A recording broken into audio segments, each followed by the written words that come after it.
Parental discretion is advised. This week on the Wrestling Mayhem Show, we have a very musical Mayhem Show, a very Bo Diggity Mayhem Show, an indie-rific Mayhem Show, a very general manager Mayhem Show, a future endeavored Mayhem Show, and a 3-hour experiment Mayhem Show. Stick around. I like it. Just wait, just wait, just wait, just wait, just wait. Wait for the perfect time, then attack. Don't give up what you want, take it back. Wait for the perfect time. Welcome to the Wrestling Mayhem Show. It's episode 348. I'm Sorgatron here at the Mayhem Studios in Pittsburgh, Pennsylvania. Ready to get down and dirty and talking some wrestling with you guys.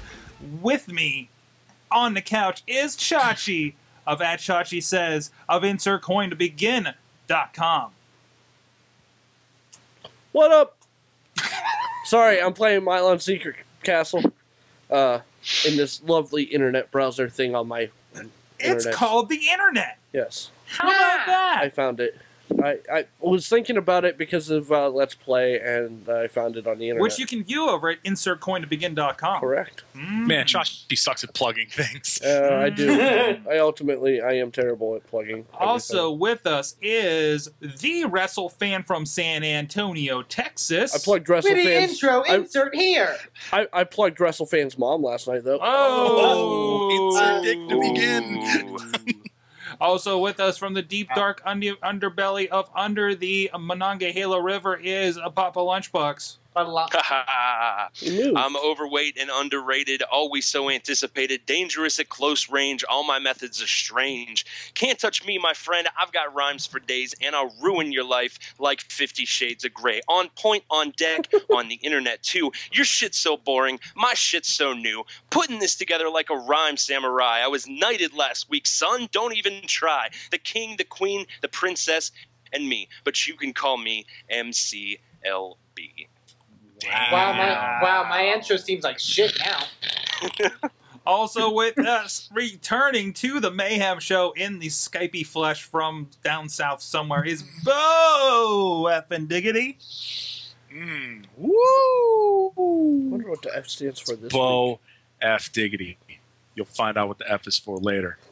Perhaps it's funky, perhaps it's fresh. Hey, Sorg, what's happening next? Perhaps it's for Funyuns. We'll find out. This is, of course, your Wrestling Mayhem Show. You can find out more about us over at WrestlingMayhemShow.com with some fine articles and such. You can also find us over on iTunes. You're on Stitcher, on your app, on your iPhone, Android devices. We're also on Spreaker, thanks to John Fun. So everybody listen to us over there. Also, Blip TV on your Roku box via Blip TV. And also, please subscribe to us on YouTube if you like to watch your video content there. We are posted every week. Oh shit, there's lightning. Lightning? Fuck, yeah. Well, you're Milo's, Milo and me? What is it? Milo and me. No, we're not playing That sounds like the spin-off to the movie Marley and Me. It sounds like what happens when Marley and me and Lilo and Stitch get together. All right, you can also drop us a it would line be so much better than Life of Pi. with your horrible dog movie references to Good Times Good at WrestlingMayhemShow.com, or tell us if you liked Life of Pi. And you can also drop us a line after you watch Life of Pi at 412-206-WMS0. Here's a spoiler. 412-206-WMS0. Here's a spoiler. No one liked Life of Pi. I don't know. Apparently it's the next Yeah, Avatar. apparently according no to one Time. liked it. Next Avatar. What? Time Magazine lost their fucking mind about it. Apparently. You can also, please, if you enjoy this show, if you want more from this show, buy the app. We're Wrestling Mayhem Show Gold. We're on your iOS app store for all your iOS devices of iPads of any size, shape, or function. We're also on the Amazon App Store for you to get us on the Android devices. I think it's compatible. You mean like this? What? You mean like that? Like that Exactly. thing. Now, Like here's the fun part. I've bought the app 3 times. Not 1, not 2, 3 times. 3? Why 3? I bought it on the iOS store. Yeah. And then I bought it for the Google Play when it was in Google Play, that like 1 microsecond that was in there. Yeah. And then I had to buy it on Amazon because it's not in Google Play anymore. So I bought it 3 times. We don't know why it You're disappeared from fucking Google welcome. Play. We just kind of went with it when it disappeared. So you're not able to re-download it even though it disappeared? Nope. Wow. It's just not there anymore. Bullshit. So if you go in there and like try to find it now, it's gone. Yeah. And also, if you here's something fun: if you're not signed into your Amazon account, you can't use the app. I just had to sign into Amazon to use the Wrestling Mayhem Show app. That sounds awesome.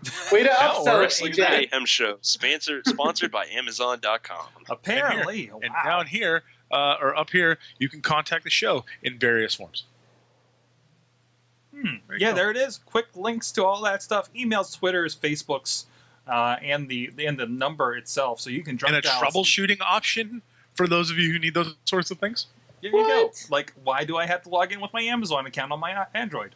Call me, I'm bitch. a big fan of the app stopping when I listen to the show sometimes, and it just says, unfortunately, the wrestling show has stopped. And I'm like, no, it didn't. I think We they'll be didn't there Tuesday. authorize this shit.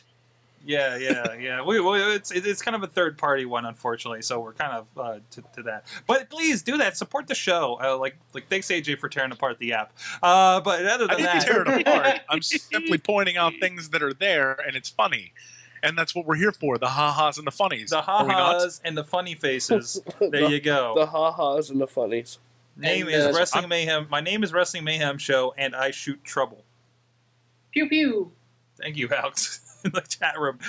Speaking of the chat room, yeah, you can join us. We are on live.sorgatronmedia.com every Tuesday at around about 8:30, 9 p.m. Eastern Time. You can join us there. Pop in there.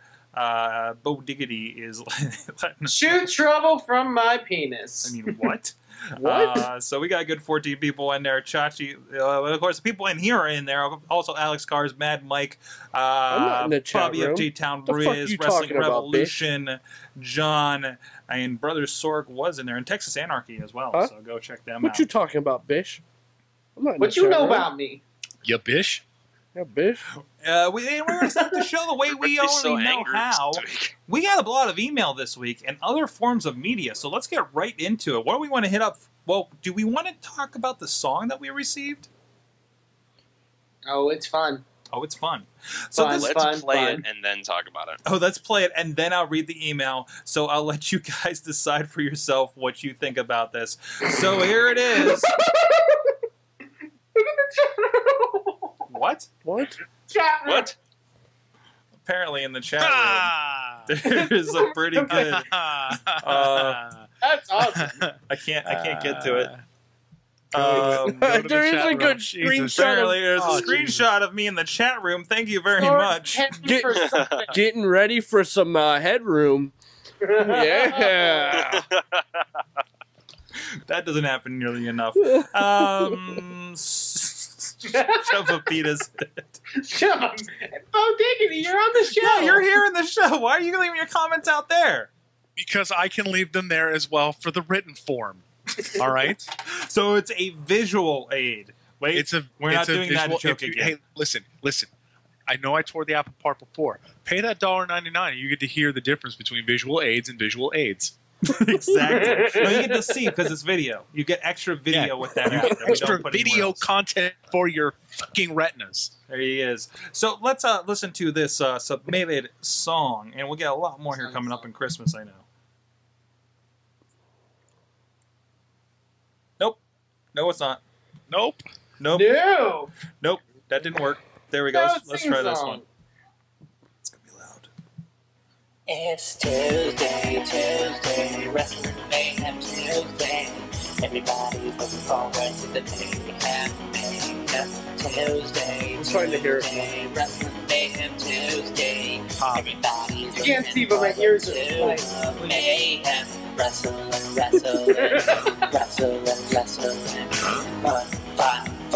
Fun. Looking forward to the Mayhem He's Numa Numa. Mayhem Tuesday. Everybody's looking forward. Oh, I'm sorry. Did you want me to dance? Tuesday, Wrestling Mayhem Tuesday. Everybody's looking forward to the Mayhem. Wrestling.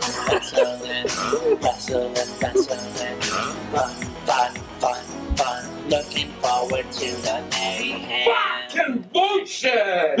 I didn't catch it at the end. So that was an email sent to us, and I was warned about this last week. That was an email sent to us from Alex Cotters. He says, here's a short version of the song I promised you. I'll be working on the full version when I have more time. Oh my God. Can we just leave it as the short version? And can stand to hear myself singing Rebecca Black parody, LOL. If you're planning to use it for podcasts, feel free to plug Alexander Carr's The Elixir. Am I saying that right? Am I Probably not. Elixir, I think. Spell it. The Elixir. That's a lot. Here's the site right there. So go check that out. That's his blog. It looks like over here, including recording sessions. And he's going to be posting this on his SoundCloud as well, so you can check it out. Put that on your blog, man. That'd be great. Elixir. It's Elixir with an A. He says so. Alexander Carr is the Elixir with an A. So I get it. oh, so there it is visually there for you guys. Can somebody tweet that out for me so they have it out there? Wait, I'll do that because that would make most sense. And yeah, please, dude, put that on SoundCloud. Go ahead and share that around. Hopefully, we can trick some non-knowing people to listen to that and check us out. Enjoy. Yes. So, what we got next, guys? Let's see. Well, we have a Mexican email that we could read. Oh, do we? Go ahead, WrestleFan. Yes, we do. Let me pull it up right here. Let's see. It's a short one from our good friend El Gran Azul. Hola, amigos. Hola. Es El Gran Azul. Yo soy thankful for turkey, even when it's just rotisserie chicken. I'm still recovering from the coma de comida, so my usual Spanish/English email format is not happening this week. Ole! Ole! Ole! Ole! Wrestling is good. Wrestling is bueno. Wrestling is fun. Ole! Ole! Wow. Email. Thank you very much for that. And then we got another one from The Riz. I think, Chachi, you usually do these ones, right? Yep. All right. Chachi, you usually do these ones. Yes. I was loading it. Okay, Shut up. It's fine. I'm Man. just filling time Oh, man. and making people think that maybe the record just skipped. The record did skip. Yep. Oh, that's... I almost said Hola Amigos really loud because I had the wrong email loaded. WMS! Now I have to readjust the mic. You thought you can get rid of me that easily for Bo fucking Diggity? Think I'm just gonna sit on the sidelines and watch on live.sorgatron media with the rest of those guys in the chat? Fuck that shit. Fuck that shit. I'm emailing the show, yeah. Fuck what everyone thinks. I have no problem with the Shield promo, minus Chiklas. I do have a problem with Vince McMahon spending a fuckload of money on a losing campaign, then parody the popular vote versus Electoral College with Kane and Daniel Bryan. Shit fuck that happened last night. I don't have a problem with making new friends with Devon. I do have a problem with the fact that my new friend Devon doesn't know sarcasm, nor does he know that I know that he's trying to play off the fact that he tweeted a parody Hacksaw Jim Duggan account, believing he was the real fucking Hacksaw. Don't be a douchebag. Be a tough guy. Tough guy. Oh! No, seriously, Devon's a fucking idiot. I don't have a problem with... No, I have a problem. Wait, what? I don't have a problem with... I have a problem with... No, Chachi, it says... Sorg, Boaf, No, it says I don't have a problem with... I have no problem with Chachi, Sorg, Bo F. Diggity, and DJ Lunchbox. I don't have a problem with not having problems? Yeah. Okay, got it. I do have a problem with Makes sense. WrestleFan. Makes sense. Don't ask why, it's a long list that begins and ends with the Indie Minute. I don't have a problem with changing my Twitter handle to @TheRiz. That's @TheErizz.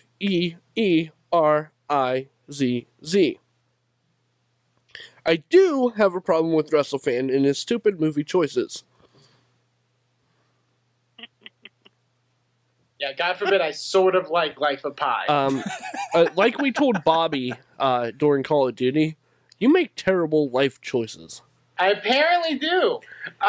Don't get me wrong, I don't think it's the new Avatar, whatever the fuck Time Magazine said, but I didn't think it sucked. But apparently that means I make horrible decisions. Even though it was not my choice to go to that movie in the first place, but that's besides the point. Apparently it's no one's choice to go to this movie, but they end up Yes. there anyway. Yeah. I didn't find What out a about slave this. driver Hold with a on, pistol hold was on. walking around just going, get in the movie. Get in the movie now. Get in there. There's a No, I'll drop 20% real chance shit I'm going right to here. end up there Friday night. It's the I movie literally- you just We're appear at. Says the Wrestling Me and Mayhem Lady show. Lunchbox are going to go see stand-up comedy, but we just might get marshaled into Life of Pi. There's just a guy with a cane who's just going to smack you in the back of the legs until you start walking. You know no, I'll tell you the problems with Life of Pi. I had not heard of the movie at all until my Jesus aunt Christ, that are came you down gonna for review Thanksgiving Life of told me Pi she wanted to on see it. the Wrestling Mayhem show? Unless he's wrestling and pinning that tiger and skinning it and wearing its face as a mask, and then becoming the wrestler known as Tiger Mask, it doesn't enter into it. That's the Until- only way for that movie to end. Until next time, actual tweet from Matt Hacksaw J. Duggan. I accidentally stuffed my Thanksgiving turkey with magic mushrooms and thought I was Papa Shango for 2 days. Oh, USA, USA, USC, the Riz. There was an update to the picture in the chat room, unfortunately. We're working on a deal with fleshlights, ladies and gentlemen. Fleshlight Sorgatron Love Doll, 7 entries, head only.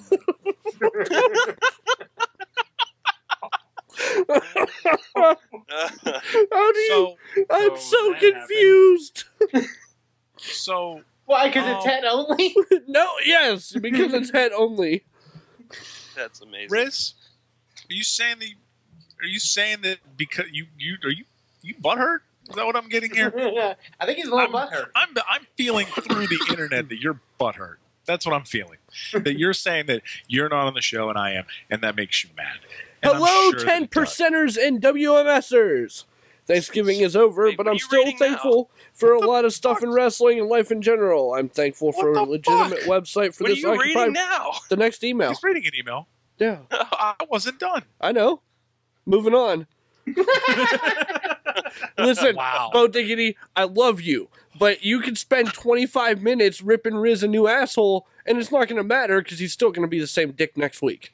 You're I'd like right. to watch that. However, you cut me off. Yeah, I did. Ooh, the F is for fuckery heavy this week, kids. Extra fuckery this week. Where was Continue I? with whatever shenanigans email you were on. Go ahead. Whose email are you reading? He's reading an email from someone. We'll get to it at some point. Continue. Alex K. Uh, Hello, 10 percenters and WMSers. Thanksgiving is over, but I'm still thankful for a lot of stuff in wrestling and life in general. I'm thankful for a legitimate website for this Occupy Pro Wrestling project. Shameless plug for powertothesmarks.com. If you'll allow it, please. Too I late think now. we just did. Yeah. Way We to just go. did. Powertothesports.com. That's how you make sure we allow it. You have to put the question of if we allow it at the end. Yes. That's how it works. We read these things verbatim. It's like this. It's like the teleprompter in Anchorman. We'll just read whatever you put in there, and Yep. hopefully it works out in the end. I'm Go Ron fuck Burgundy. yourself, San Diego. I'm thankful for great wrestling, mostly from the indie circuit. Last but not least, I'm thankful for Joey Ryan, who proved that a starry-eyed man from SoCal can make it to the big leagues, or in this case, TNA. Thank you for the great indie memories, Joey Ryan. If I can make it to his last PWG appearance this Saturday, I'll give you guys some sort of recap. Oh, and I'm thankful for turkey enchiladas, which is what we used a lot of the leftover turkey for. Delicious. Alex K, Occupy Pro Wrestling. I will say this. I went to powertothesmarks.com, and I was going to make fun of them, but they plugged the show on there. So we probably shouldn't do that. I'll continue to make fun of Smarks in general, but And there's the site right there. Events page is a go. Woo! So go check that out. I don't All right. understand what 10 percenters is. There But it sure. is. I think. Wait, wasn't that? I can't remember now. It has something to do with politics, and politics hurt my brain. I Okay, think- Wait, that Well, was that's because you're from Texas and they didn't teach you anything. they didn't. That's just how that goes. that goes to our education discussion. And- later. and- All and- right, more email. This- Who's next? Somebody other than Chachi. The lunchbox has one to read. I do have one. You have music? Working on it. No music? Go for it. Hey. Ugh. Get a drink of water there, guy. Good call. Good call. Okay. All right. Hey, Wrestling Mayhem Crew. It's me. Oh no, he cuts right to it. It's at Big PPC. Going to be a short email this week. Nice. Would like to say that I enjoyed Raw, but did not get to see all of it. Shit happens. Got to do the wife. Put kids to bed. Work every day. It's the way it goes. Seriously? He's fucking married with kids? Really? Yeah. Is that? I hope that's true. I hope it's completely true. We can't all be 19 with no responsibilities. This means you, wrestle fan. There may be a chance that if I find time before the show is started, I may do a voicemail. We will see. Quick question this week.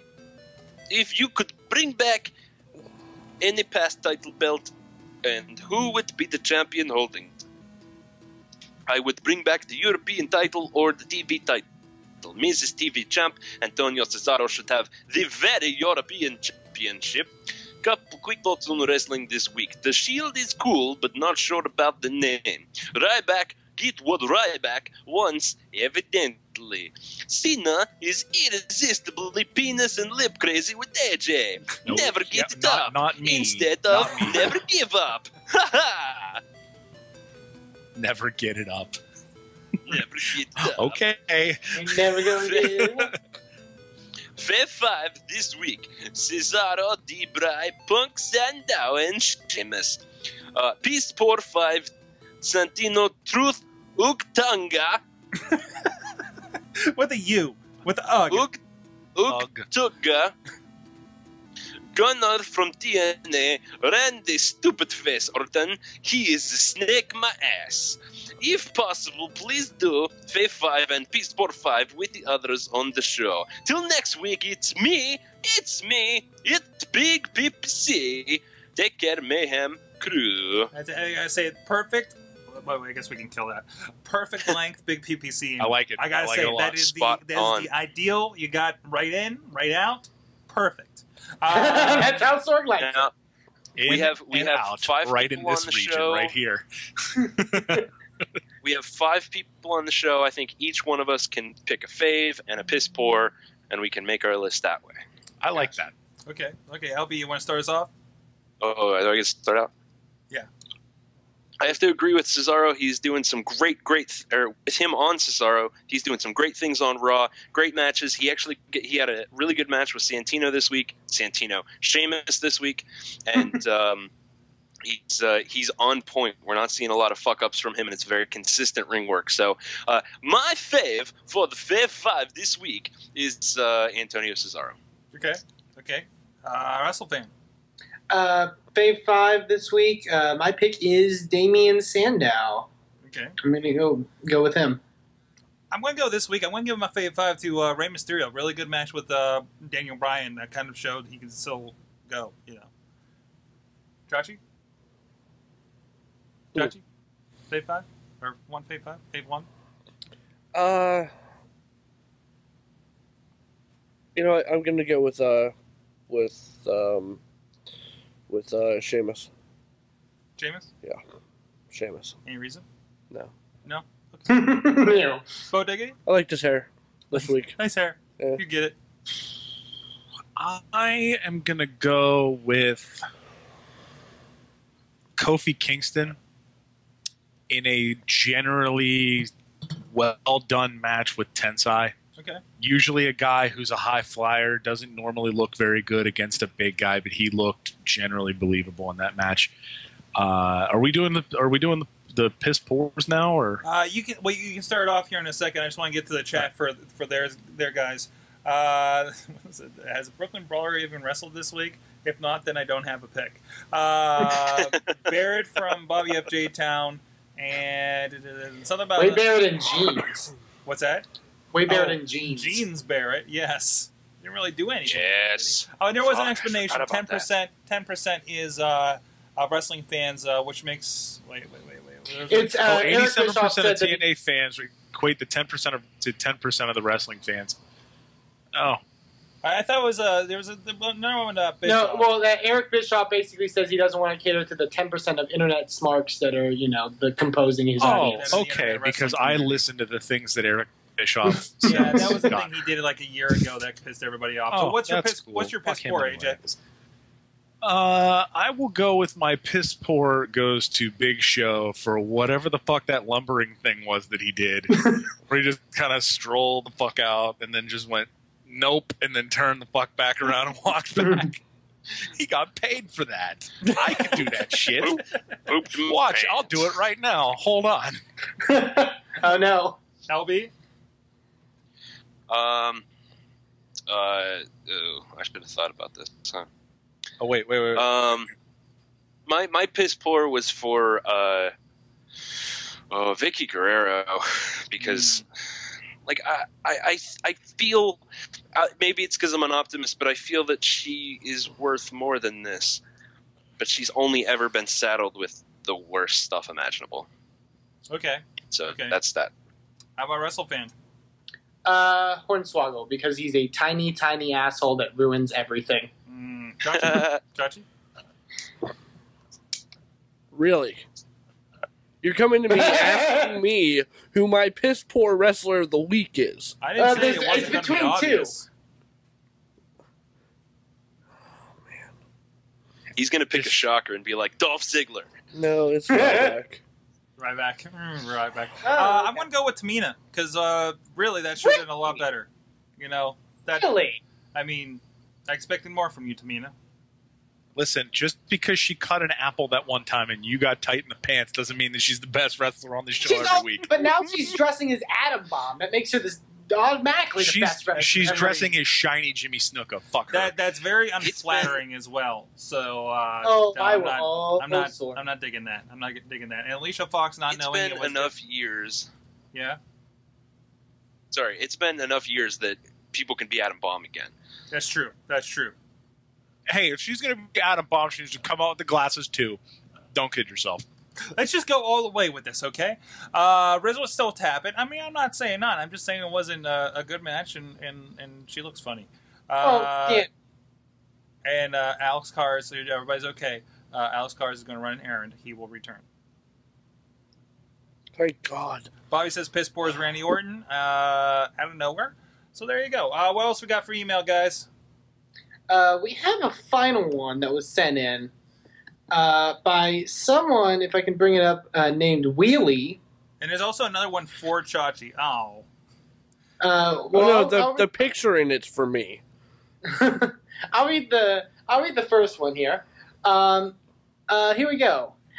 Don't really get this Shield mob. They're talking GM this and BOD ultimately answering to the WWE verse. I get the Twitter Kane bash, but why no Ray bash? Cause D-Bry lost Twitter vote. And why Ryback in the first place? That was Vince, and so was the rematch.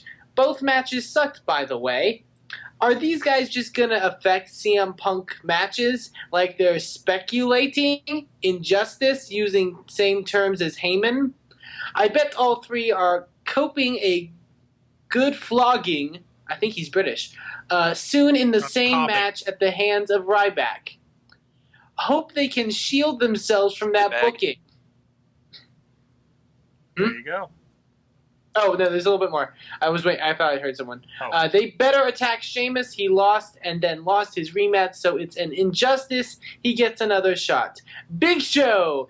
Yeah, boy! Yeah, Wheelie. boy. And he ends with Hogan's ruining everything. All Now- accurate statements. Now, I will say this. I was going to save this for later, but given the fact that there's this, they're talking GM this and BOD ultimately answering to the WWE Universe, I will now present my visual aids that will break WrestleFans' brain. Mostly because I'm going to stipulate this right now, that the WWE is actually doing the most logical booking, top to bottom on their shows that they've done in the last 5 years. Okay. I can explain every single angle and why people get on TV and why WrestleFans mad about it. Every one of them. Okay. Ready, kids? Now, we start with a normal company. Now, at the top of the company, you have a board of directors. Okay? Oh, that's BOD. Right? Oh. BOD, board of directors. I like it's the They answer to shareholders who are in the cloud. who are here in the cloud. They are a cloud of people because I didn't want to draw millions of tiny people. So Okay. cloud of people. Okay, so right? we're like kind of like Pigpen. Right, like Pigpen. Like Pigpen. Next, we have the C level. So you have a CEO, a CFO, a CEO, various other vice presidents over here that make up the general leadership of a company. Okay. Okay. Next, These you people have are also management. fish. Now, there can be varying levels of management. You may have certain, departments, divisions, that sort of stuff, and varying levels of management in there. But in here, you have a management layer. Okay. And then at the bottom, you have your workers. And occasionally, they're grouped into teams. And this is how a normal company usually works. Got it? Yeah. Got it. So Correct. all right. I can Very approve cool. that. I learned a lot. Oh, he's not done yet. Now, ready? I'm not done. Oh, you're not done? Okay. I'm There's listening. a lot more to learn. No. Now, I will point out that the WWE is actually a very flat organization television-wise. I'm sure that internally in the company they have a number of other divisions and all that other stuff that they have to worry about with varying levels of management, but TV-wise, very flat organization, kids. First, we start again with a board of directors who has to answer to the WWE Universe, in this case, the shareholders. Then you have a C-level where you have the CEO and the chief operating officer. In this case, this is Triple H. Should have given him some hair, and I can't make a stick figure strut. So this is Vince McMahon. Are these legitimate titles? Like this is not like he really is the COO. Like is that his title? I have no idea. We're just going to go with what's on television. It was okay. All right. Next, you have your general managers. Okay. You have the general manager of Raw and the general manager of SmackDown. I put the executive vice president of talent relations over here. He would generally slot in between the COO and general management, as we've seen on television, because Triple H has basically said, "I'm your boss. Sit down." Can I update you? It does have on the corporate website. Paul Levesque is the executive vice president and of talent and live events. Okay, so apparently Triple H is the EVP. So Triple H is over here as well. I guess in television terms, he is both of these. In real life, he's just this guy over here. Okay. So at the bottom here, we have your workers. You have your wrestlers, and I just put a number of them because it's a very flat organization. Some of them may actually be teamed in what some would call a tag team. Now, as I've put these together, they do operate in some semblance of a hierarchy, right? So if the board of directors doesn't like a decision, and by the way, I will point out that the board of directors for the WWE appears to be the most hands-on board of directors for any publicly traded company ever. In terms of day-to-day operations, normally the stuff that happens on the show doesn't normally make it to a C-level employee anyways, but still, I digress. Everything that they do works under that hierarchy. Now, sometimes they pretend that there's a managing supervisor or something like that because they don't want to give the term general manager away, but it works. You want to know why Zack Ryder and Santino are on television? Because this board of directors that answers to the WWE Universe is also the same board of directors that answers to a bunch of shareholders who are worried about revenue. And you know what T-shirts are? Revenue. That's why those two gentlemen are on television. That's why they maintain jobs. That's it. You can put those two in there. You got Sheamus, who's a face but a heel, but he sells T-shirts, so that's revenue, so he's on television. John Cena gets a new T-shirt every 2 to 3 months. That's constant revenue coming in right there, kids. That's all that happens. That's why. I tried to explain this. I think I learned a lot. I think with the visual aids, they've helped, and I'm sort of understanding this hierarchy that goes on.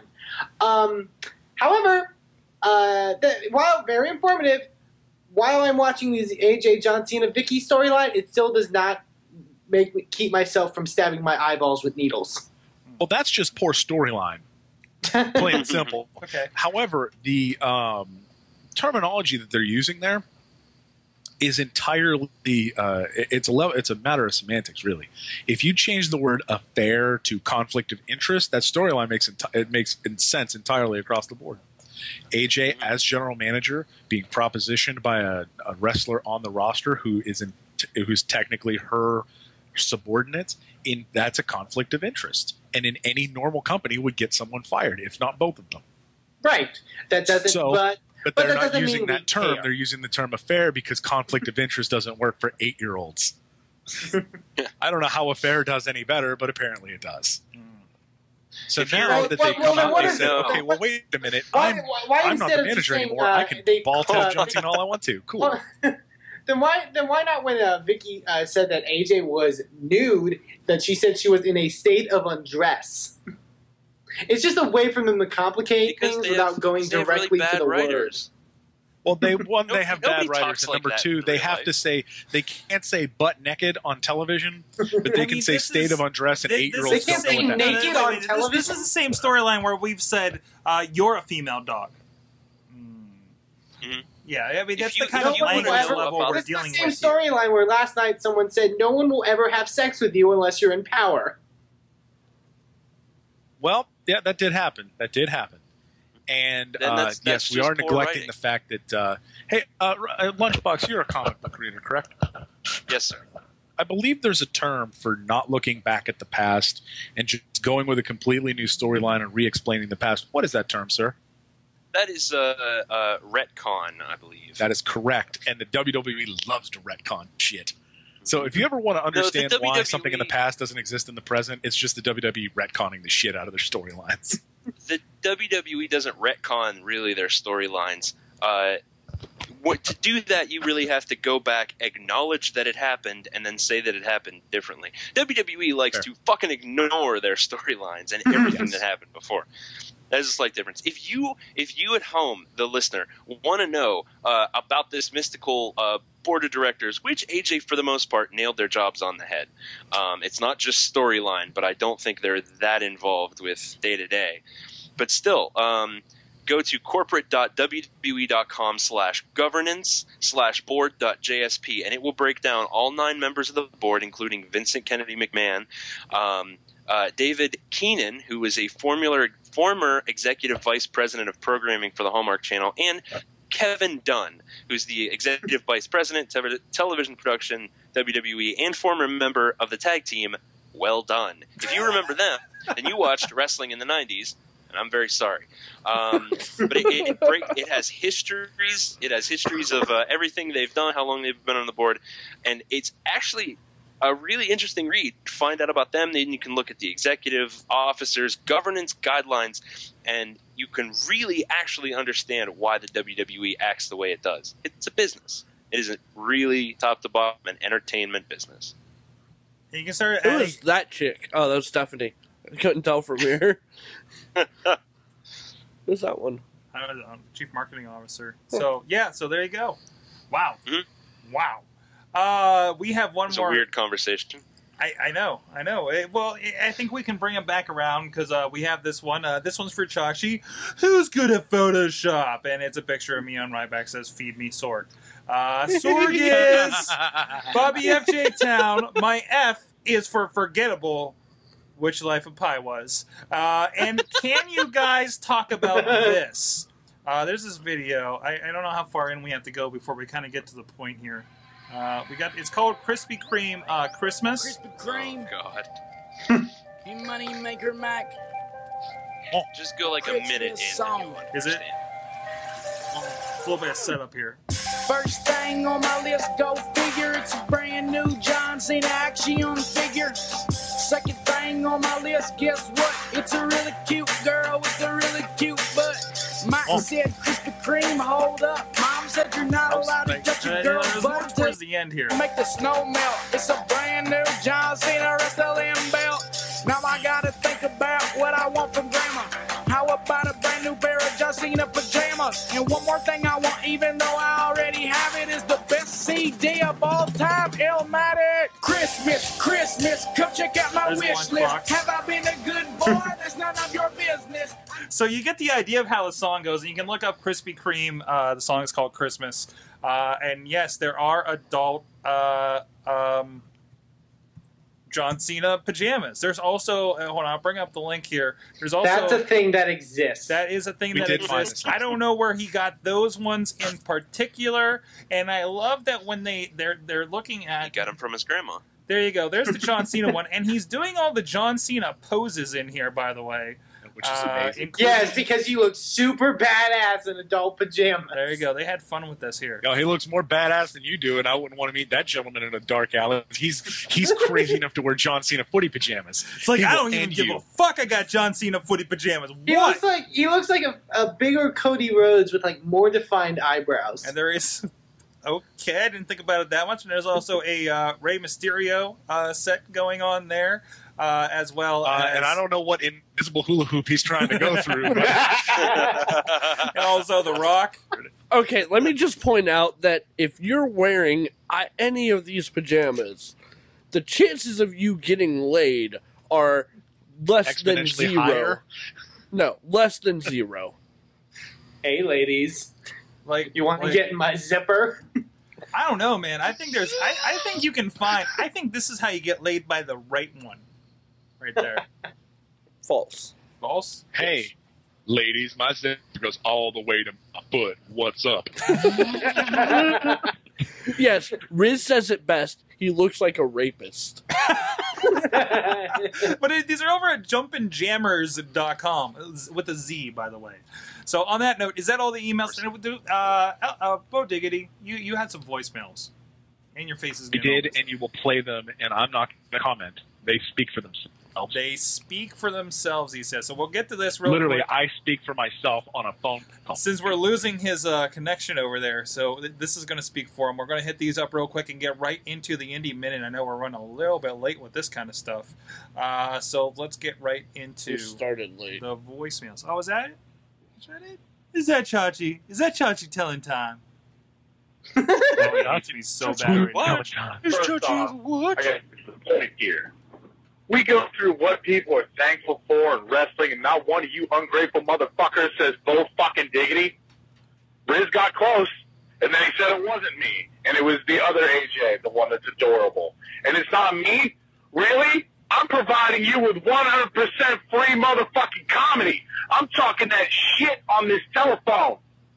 I don't need to write emails. I don't need fucking background music. Boom, Bo fucking diggity all up in your ear holes. And not one of you ungrateful motherfuckers says me. Ooh, the F this week is for fuck you. That's what it's for. That's some fuckery. Some fucking bullshit. I have no Not idea. having it. What's he angry about? Bo diggity out. I'm thankful. Riz didn't say he was thankful. Oh. Almost did. And Go to the next one. Yeah, I turn it all around. So, fucking diggity. Now I want you all to be thankful for WrestleFan, because WrestleFan turned this frown upside down I had over here. I was mad as fuck that not one of you ungrateful motherfuckers said Bo diggity. you never. And then finishes the show WrestleFan before jumps he in and goes. says that North Carolina or South Carolina is Bo Diggity land, and the F is for freedom, and that the F was silent, which fucking made me laugh. You know what, WrestleFan, I'm giving you proper credit. That shit was funny, and I'm taking it. So, credit the WrestleFan from now on for the silent F. I may not even say that shit anymore. I might just say Bo Diggity. The F is for a poorly spelled version of phenomenal, and I might just say that. And you just have to understand that the F is silent occasionally. So, thanks. I'm thankful for WrestleFan turning my frown upside down on the Thanksgiving show. You can play this back. You can play both of them. I don't care. You know what? In fact, just play this one and then let everybody be confused at the first one when I was mad. There was a solid F in the first one, but, you know, that's how life goes. So, happy Thanksgiving. Bo Diggity's in the South. I'm having cornbread, you bitch motherfuckers. Woo! Okay, so it's at this point in time. Diggity. It's not The the F is for futuristic. 2 minutes this week. Woo! All right, Yeah, so I stuck them all in, kid. I just want to point out that I want to see the reaction of people around you when you're recording these voicemails. I'm usually Especially if you're in your car driving, because then you have people passing you while you're making all these faces from the screaming and the recording and everything, and they're like, what the fuck is that guy doing? Listen, you Why don't is live he in the so South. excited This that is he's just eating normal. cornbread? This is just normal to woo randomly. I go into meetings and I'll just be like, "Oh, hey guys, what's going on?" And like 3 people just woo, and I'm like, "Oh shit, hey, what's up? I am in Charlotte. How about that?" That happens in the South. Yeah, I usually do these in my car when I'm driving somewhere, and I'm usually just driving along with cruise control on, my seatbelt on, and my hand off of my phone. I'll have you know, I drive safely when I woo. Drive safe, kids. And with that, fuck up. Let's go to Amateur Falling Down. It's time for the Indie Minute. Yay! Bum, bum, bum, bum, bum, bum, bum, bum, bum, bum, Indie Minute. Welcome to the best in untelevised wrestling. The best in untelevised wrestling, ladies and gentlemen. It is time for the Indie Minute for this week. The first thing that I want to talk about is the big thing that you should be checking out this weekend in whatever area you are from. We touched on it a bit last week on the show. Chikara has their big iPay-per-view this weekend, their final show of the year, Under the Hood in Philadelphia, Pennsylvania, on December 2nd. If you want to check that out, you go to SMVOD.com, SmartMarkVideoOnDemand.com, which is where you can buy the iPay-per-view. So you can check it out live from Philadelphia at the Trocadero, I believe is the venue. So if you are in the Philadelphia area, you can also go to that show. The main event, Eddie Kingston defending the Grand Championship against Tim Donst. The Young Bucks defend the Chikara Campeones de Parejas against the team of Marty Jannetty and the 1-2-3 Kid. Which that should be pretty phenomenal. A lot of great stuff. The Young Lions Cup, ACH gets his shot against Mr. Touchdown, and tons of really awesome action. We mentioned Chikara many times on the show before, and if you've never seen them before, this is the best opportunity to go see them. Of course, because you can see them either live or on Smart Mark Video on Demand for the Under the Hood iPay-per-view. If you want more information, if you want tickets to that event, go to ChikaraPro.com. And if you want to obviously order the pay-per-view, go to SMVOD.com. And while you're there, also go support all the content that's on Smart Mark Video with a lot of companies that we talk about here on the show. So definitely a great group of people there. So definitely go check them out and get some Chikara goodness in your brain. The next thing I want to talk about is something that Sorg actually passed on to me. If you are in the Pittsburgh, PA sort of region, a company named Vicious Outcast Wrestling is holding an event this weekend, December 1st, at the Ice Mine in Connellsville, Pennsylvania. Wow, that's good. Connellsville, yeah. I know, I spelled it out. Thank you. Yeah. It's not like Meadville. I spelled it out. Well, that one time I said Meadville instead of Meadville. And this is their first show for this promotion, I understand. Oh, is it? Mm-hmm. Very cool. I forgot you said Meadville. That's funny forever. It always will. Big lineup for this event. Goldust, former WWE superstar, going on against Ryan Mitchell. Friend of the show. Friend of the show, well, not a friend of Chachi, but friend of the show. That would be an interesting match. And also, three-way Falls Count Anywhere match. Jason Gorey, G-Raver, and Michael Facade. That should be very interesting. All friends of the show. All friends of the show. And also, there's apparently a free concert that's going to be held after the event. So if you are in the Connellsville, PA area, I highly encourage you to check them out. That's Vicious Outcast Wrestling. You can check them out at Facebook.com/ I believe it's Vicious Outcast Wrestling. Yes, it is.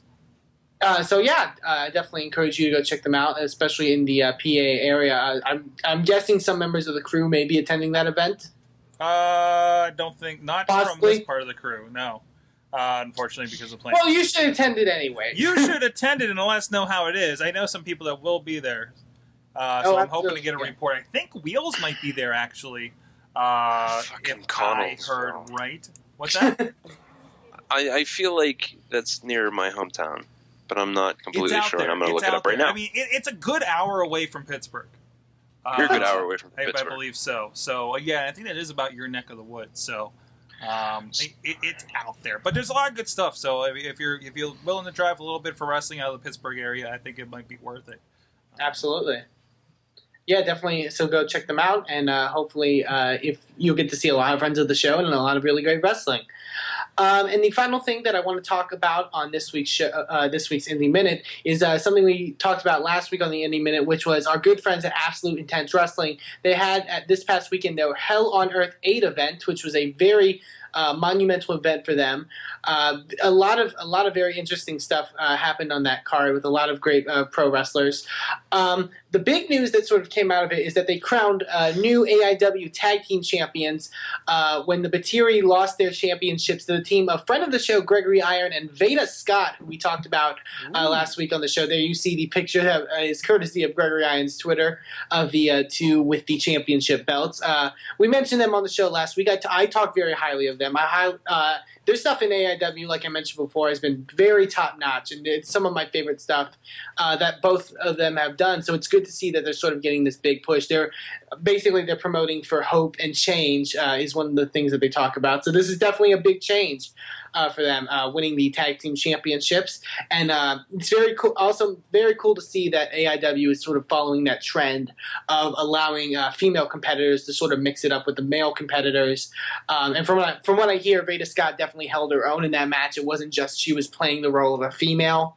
Like she was very involved, and she went at it just as tough as Gregory Iron would.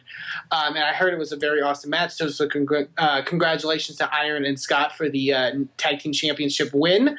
Also at that event, originally scheduled was to be AR Fox taking on friend of the show Facade in a match. However, Facade apparently was injured at the Extreme Reunion pay-per-view, so he had opted out of the match. But he was replaced by big star here down in Texas, ACH, in a rematch from AR Fox and ACH from back in April, where they had a 30-minute Iron Man match, which I actually got to watch that event. I believe it's their April event. Phenomenal match, and I hear that this match topped that, so it was really awesome. From what I hear from reports in that, AR Fox picking up the win over ACH in a 3 falls out of 2 in the Iron Man, 3-2 falls in the Iron Man match. So I definitely encourage you to check that out when that DVD comes out. And also from the show, Johnny Gargano picking up a big submission victory over Michael Elgin, Ring of Honor star. So, and I heard that was a great match as well. So definitely I encourage you guys to go check them out at AIWrestling.com. Like I said, when their DVD comes out, I hope that you will check them out. I believe if you go to their store at AIWrestling.com, they have their two big recent events, Absolution 7, which is out, and Girls Night Out 7, and they also have trailers available for both of those events on their YouTube channel. Really great stuff. So if you're in the Cleveland, Ohio area, I would highly, or if you're not, definitely check out AIWrestling.com. For all of Absolute Intense Wrestling, and to see also a lot of friends of the show and a lot of great talent. And that, my friends, is your Indie Minute for this week. Yes, it is. Hey, so real quick, we'll talk about more as the event approaches, but something I'm personally excited about being a part of here in the future. IWC Wrestling is just announced Sami Callihan, Johnny Gargano, and Tommy Dreamer will be at the next show. I believe Tommy Dreamer is scheduled to wrestle John McChesney. Yes, he is. And I believe Callahan and Gargano, let me double check this. I think they're in a 4-way for the Super Indie title #1 contendership with nice. Bobby Fish and Anthony Nese. That is going to be really good. Nese, of course, I believe Nese popped up on TNA around the Destination X times. And, of course, Bobby Fish, who will, if he's not already, will be debuting on Ring of Honor TV. Fish has a big match at their upcoming Final Battle pay-per-view, where he's going to team with Kyle O'Reilly to face the American Wolf. So that should be very spoilers, man. Well, it was announced on their website. Was it really? Because I can't think they got to that point yet. It was either a website or I saw it in a Facebook post. Anyways, so what happened to Dan Sandwich? What? God damn it! I listen to the fucking Indie Minute every single week attentively. I am interested. I hang on every word that WrestleFan says, and not once has he fucking mentioned Dan Sandwich. What happened to Dan Sandwich? Fuck the Indie Minute. Fuck it in its asshole. Every single week is wasted. Wasted because you don't mention the greatest indie wrestler to ever wrestle on the indies, Dan fucking Sandwich. I swear to God, WrestleFan, you get your shit together. That's a good question. I don't know what happened to Dan Sandwich. Does anyone know this mystery? He was sent to the deli. Fuck you. All right. Actually, I think he might have popped up. I think I've seen the name pop up in some local shows there, LB. So keep an eye out for that. I tweet about him all the time. did. I say book Dan Sandwich. I have 20 Twitter accounts that I just tweet hashtag book Dan Sandwich to try to get it to trend. This shit never trends. It never fucking trends. Wonderful pictures of WrestleFan being captured in the chat room, by the way. Oh my god! Wow. I like the bashful face. And with that, guys, thank you for the indie thing. Wait, there's Dan Sandwich, apparently. Is that Dan Sandwich? Is that Dan Sandwich? And goddamn Sandwich, the greatest indie wrestler to ever happen. He's holding a bagged lunch. With that, guys, thanks a lot. We're going to check into what's going on in WMS Gold. We'll be right back with the Remember When? No. Well, fuck you then. Sarah, come give me some headroom. Oh.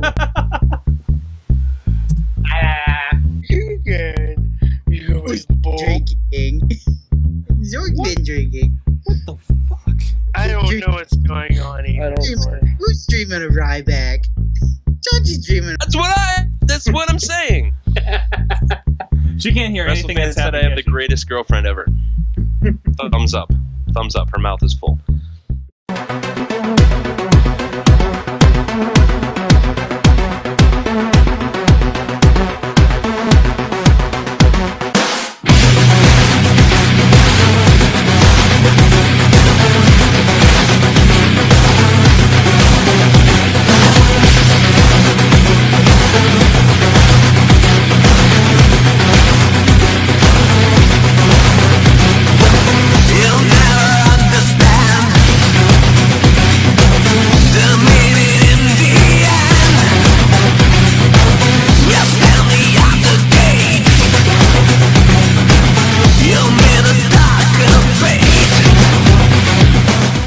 Hey guys, welcome back to the Wrestling Mayhem Show. We got some more stuff for you, including Remember When.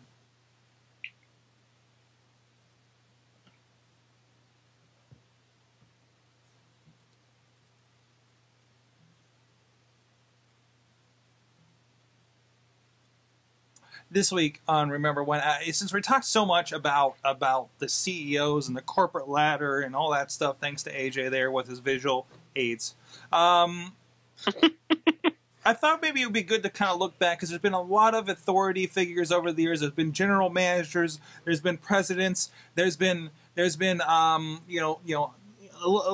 don't know what we call it. I don't even know what we're calling Vicky Guerrero at this point, right? With WWE, with TNA, with WCW. She's a boner machine, is what she is. But there's been authority figures over the years. And I thought we'd kind of go around and kind of talk about what are our favorite authority figures that we've had, running the show, as it were, in professional wrestling. And it can go from anywhere, not from just WWE or anything like that. So I want to go around. Who's ready first? Nobody's ready. I am. Okay, go ahead. I can go. No, but yeah, as most people know, I started watching wrestling around 2002, which was sort of the part where WWE started to really get into the whole general manager stuff. Yeah. Like that was the big stuff. And I remember they had, of course, the big one was that they bring in Eric Bischoff to be the Raw general manager, and it was a big thing because WCW and WWF. But I really didn't give a shit. But they hired one for SmackDown as well as a representative. And they hired Stephanie McMahon, which was the debut of one of my favorite eras of Stephanie McMahon, which was Pantsuit Stephanie McMahon. Mm-hmm. And it made me feel weird on the inside. Pantsuit Stephanie McMahon, yeah. That's what I remember, Girl. feeling weird on the inside. Girl, WrestleFan getting kind of weird on his inside when he thinks about Stephanie McMahon in a pantsuit. Wow. Papa Lunchbox? Is that? Well, who were you just impersonating? I can't think of the Michael name. McDonald. It sounds Michael like McDonald. Yes. The guy who sang like all of the Motown hits. yeah, with that fucking voice. ruined them. And he had I don't know if Michael McDonald has ever sang like his own song before, but he's always been really good at singing song like that. And that's it. That's his song. Like he doesn't enunciate anything at all. It's just him. Are you going with a video game pantsuit, Stephanie? Man? Video game. Found. No, It looks that's like she's to do wearing a justice. tuxedo. And hand on hip. It's like, what's that? Like No Mercy? No mercy. That's really SmackDown versus Raw 2008. It looks like the N64. Yeah, man. That's the hell? because all of these Shit was- wrestling games haven't changed their graphics in like the last 8 years. Wow. And so Shit was rough on this the shit doesn't PS2. change. Anyways, Papa Lunchbox. August 3rd, 2009.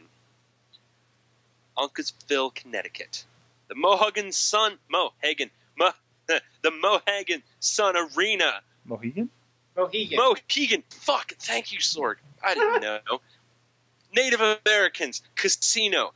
Magic. They brought in. Shut up. Brought in the greatest and best temporary general manager Raw has ever had.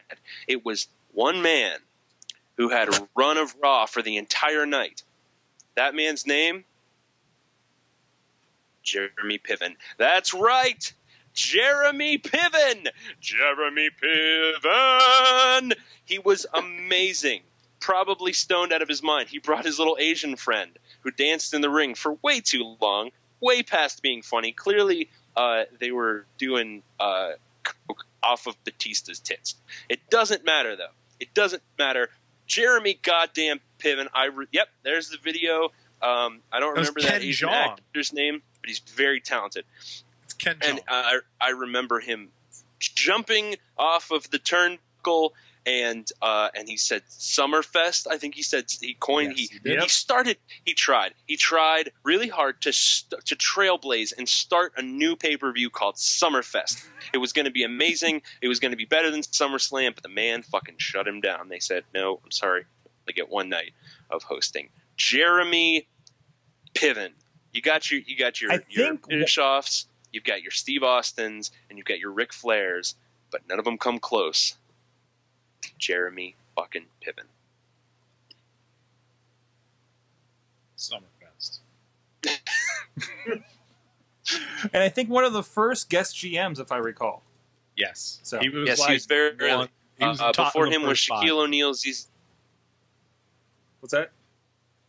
Before him was Shaquille O'Neal, ZZ Top, Seth Green, Ted DiBiase, and Batista. So that was it. Bo Diggity, how about you? Now, I know you're all thinking I'm going to go with Ric Flair here. You'd be wrong. Mm-hmm. I'm taking it further back. I'm taking it in the back of the back. Let me take you back to the summer of 1995. A sad moment for all of wrestling, the death of Jack Tunney. But his replacement cemented his place right here. It's below the title bar, right there. Right there, right in my heart. Hell yeah. Gorilla Monsoon. He is a 6-time worst television announcer of all time. And I will say this. I still like listening to Gorilla Monsoon call matches. Still to this day.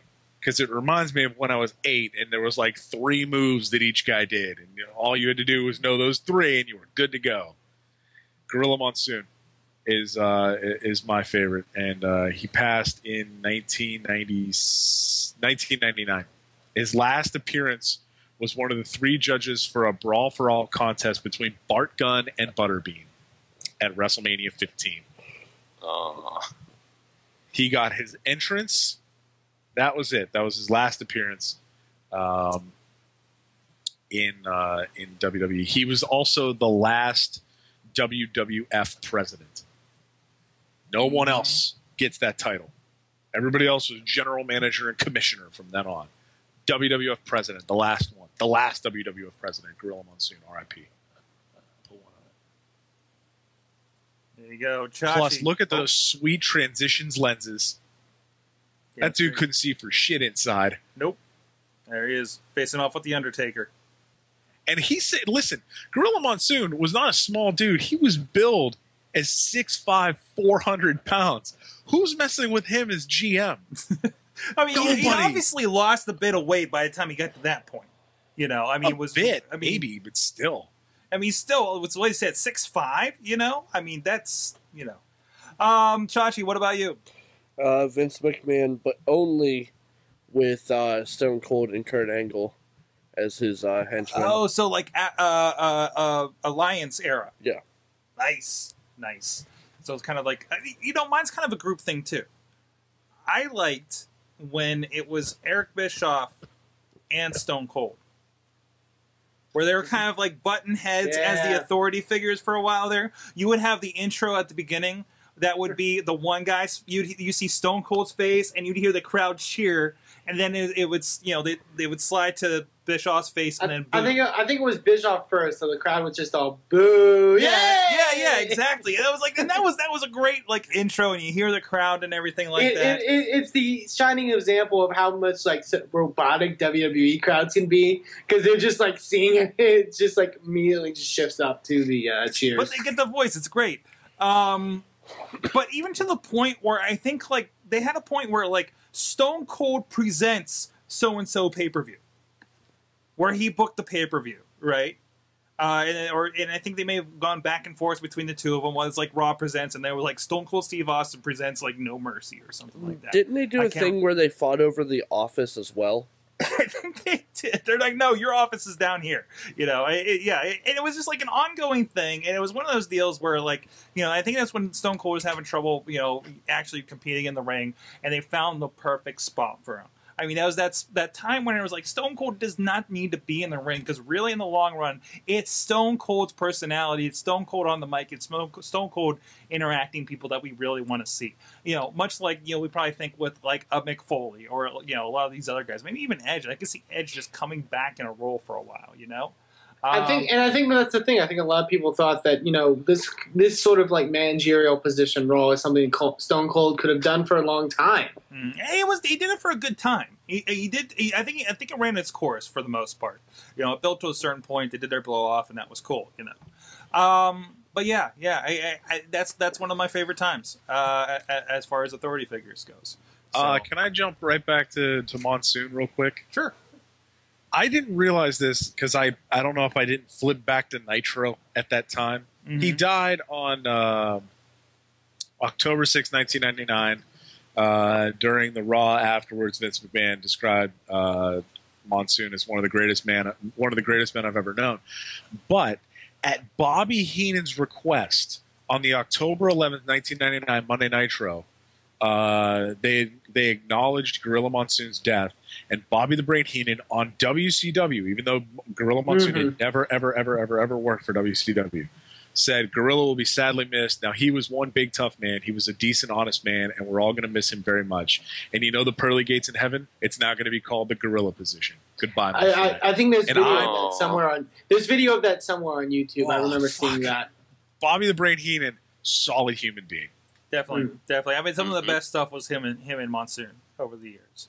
So, yes. Yep. If I could, I want Bobby the Brain Heenan and Gorilla Monsoon forever to call matches. Mm-hmm. Like, can we just start cutting matches together with Gorilla Monsoon and Bobby the Brain Heenan, calling them, and just somehow manage to get like John Cena somehow tatted in there somewhere? Well, there's always like some really good like hit him in the breadbasket. There was some like we were Solar Plexus. That was JR. Mm-hmm. Yeah. I think a little bit. No, that was Gorilla as well. But then there was somewhere I was seeing like on wrestling memes or something where they were doing like words that Gorilla Monsoon would use. I don't know if they were made up words, but like, you know, about parts of the body and everything like that. Yeah, Gorilla Monsoon, I'll forever know what a breadbasket is for the most part. So there you go. All right, thanks guys for checking that out. Hey, what do you guys think? What was your favorite?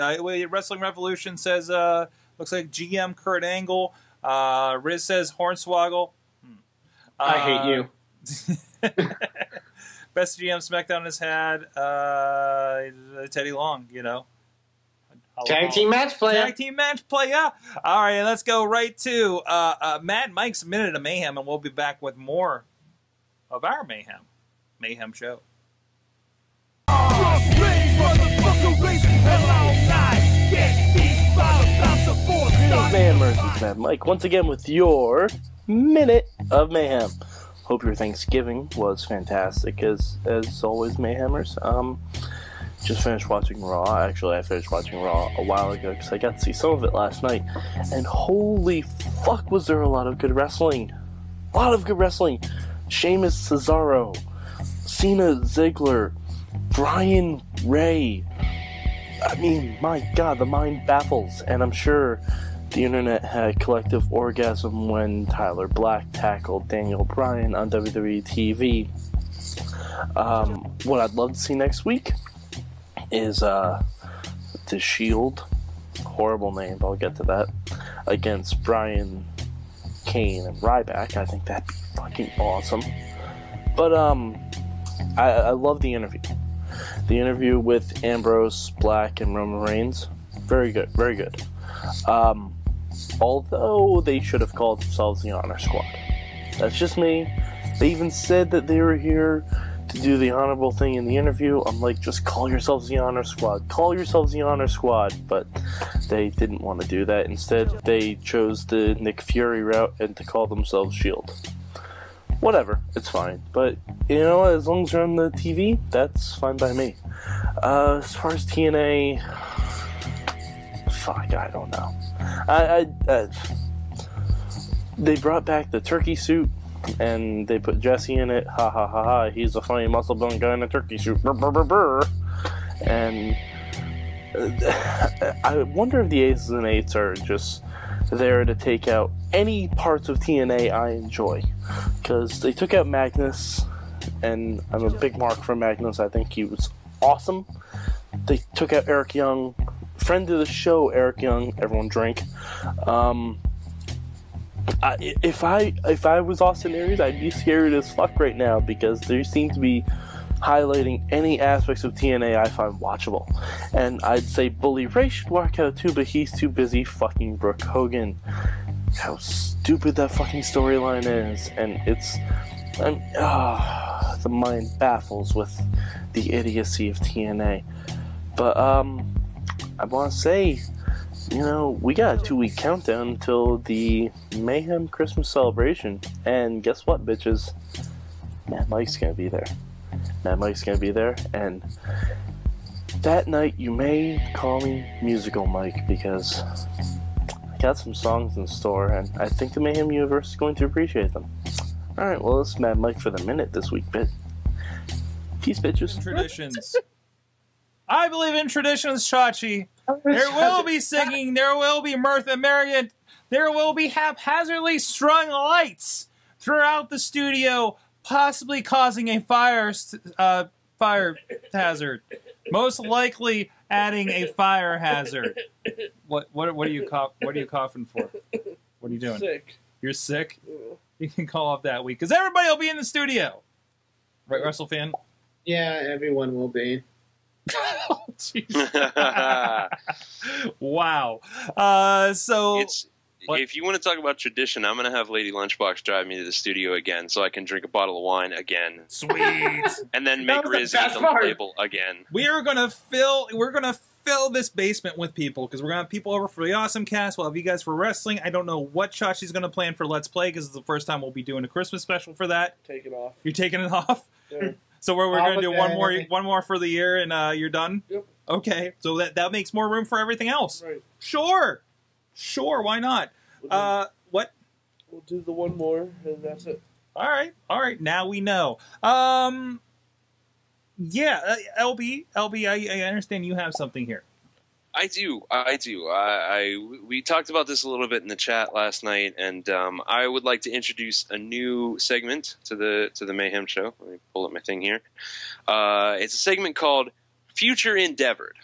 Now, I've been looking at the the current WWE roster, and you know, there's a lot going on, but it's been a while since anybody's really been released. They haven't had I think it was a Black Tuesday or something for a while where they just fired a shitload of people. They are due. They are due. They are past due. There's been some drug violations, and a few people are on the cusp. So what I would like to do is what we'll do is we'll go down the list here. Everybody can name one wrestler. This is for the hosts on the show. Everybody name one wrestler who they feel is most likely to be released next, because you know someone is going to get fired. It's not who we want to be released more than Bobby. It's who we think is most likely to be released next. So that's first, we'll check in. We'll check in with the list each week. We'll post it on the website, and we'll see where superstars are at. Who wants to go first? Is Mark Henry still employed? Yeah, but he's like forever employed and will ever come back. Yeah, he's never going away. Yeah, that dude's never going away. He's a company guy. He's the Bob Holly of today. Bob Holly got fired. Bob Holly went away at one point. Well, he went away, but he was also had like a horrible disease. So I think he just couldn't be there anymore. What is Mark Henry? No, not he is. The last thing they did with Mark Henry was tremendous about a year ago. Yeah, but it's still not in good shape. I'm gonna say any member of the one-man band. Any member? You gotta pick one. You gotta pick one. You gotta pick one. You gotta pick a member. I don't have Do you know any of the members' names? Is that why you're not saying? The one with the turban, the one with the red hair, or the one with the Scottish accent? Right now, I don't remember hardly anything. LB, what you gotta get rolling on this? Can you do the three? No, I don't know their names. What? Why the fuck would I know their names? The All redhead. I know is they're The redhead. hilarious because they hang out in the back in The town. redhead. Heath Slater. You gotta learn this. Heath Slater. Chachi says Heath Slater. Are you Okay. writing this down? Yes, I'm keeping track of the list. Okay. All right. All right. How about you, WrestleFan? My pick, and I took some thought into this. So did I. Alex Riley, because that money's going down the drain. Wow. Because what has he done? But also, I predict that they will fire him. But also, because I've been watching a lot of New Japan Pro Wrestling recently, and basically he's going to go there because that's the place where, like, if you weren't a big thing in WWE, that's where you go to be awesome. Mm-hmm. Like that happened to Albert. Lance Hoyt and David Hart Smith are doing amazing shit up there, and I think Alex Riley could be the next one. Okay. It's still a career out there, you know? Oh, God, yeah. That's basically the WWE of Japan. Wouldn't WWE be okay, anyways, moving No. on. Yes, No, that's fine. That's yes. fine. Papa Lunchbox, how about you? I'm going with the Asian sensation himself, Yoshitatsu. I just want him to be fired. What's that? I said I just want him to be fired. Yeah. Because when was the last time they did anything with him? They put together all these ethnic tag teams, and he was left in the cold. He barely wrestles. He's never on TV anymore. So my pick is the Yoshitatsu. Mm-hmm. I think part of the reason that he got left in the ethnic tag team setup is that there are no other Asian wrestlers. I don't think. On the Tensai. WWE roster. You get team with Tensai. He's not Asian. That motherfucker isn't Asian. He's just squinty-eyed as fuck. That's all. Shut the fuck up. Kayfabe. It's not even kayfabe.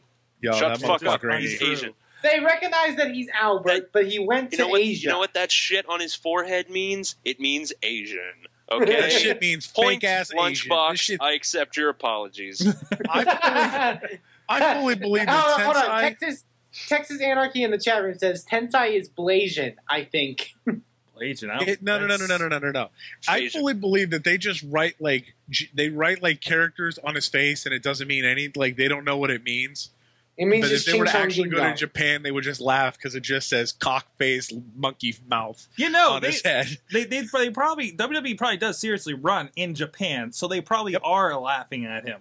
Yeah, they're probably laughing their ass off because they're like, "Oh, I remember that dude. Why does it say cock face, monkey mouth on his head?" It said Bob Tarkin. Bo Diggity, what about you? Camacho. Not even a question. Ah, man, That dude. That was Yo, one of my. that That was one of motherfucker my is- favorite. He is the bike rider. He isn't even in the ring. He is the dude who rides who gives Hunico a ride to the ring because apparently Hunico's legs don't work between the ramp and the ring. So they ride down on a bicycle, trying to look hard as hell. And no, Camacho's gone. Seriously, when was the last time anybody has seen him in a match? Superstars, NXT, main event, SmackDown, or Raw? Go ahead, I'll wait. NXT's been. Can I call on Derek Bateman because I don't see him actually on the roster page? Yes. You think he's next? He's under the NXT part of the page. I see them. I see them not. NXT? I see them not figuring out what to do with him, which is unfortunate because he does so much stuff. Like you can tell by the stuff he does outside of wrestling that he could do something and be a good character. I don't know. Is he NXT level though? I think he's been knocked back down to NXT. Yeah, like he's not on the main roster page at all. And I'm looking at these guys as you guys are saying them, and a lot of these other guys are. Like even Kurt Hawkins is up on here, but I guess that kind of makes sense. I think Hawkins. Well, no. If you go, you see where it says like listings on the roster page. Scroll down to where it says NXT. Oh, they do. He's on the NXT page. Okay, they do actually have an NXT. Okay. Wait, but no, because I don't know. No, you know what? No, I'm stopping you right there. No, a lot of them aren't NXT. No, you can't pick NXT. I can't pick an NXT guy. Well, that means that he's been on SmackDown a couple No. Camacho's on the main roster though. He comes up under the main roster. This is just like people that have shown up, and they don't show everybody that's like on NXT. These are like WWE guys that just happen to be on NXT. Like they have Curtis, Gabriel, Caitlyn, McGillicuddy.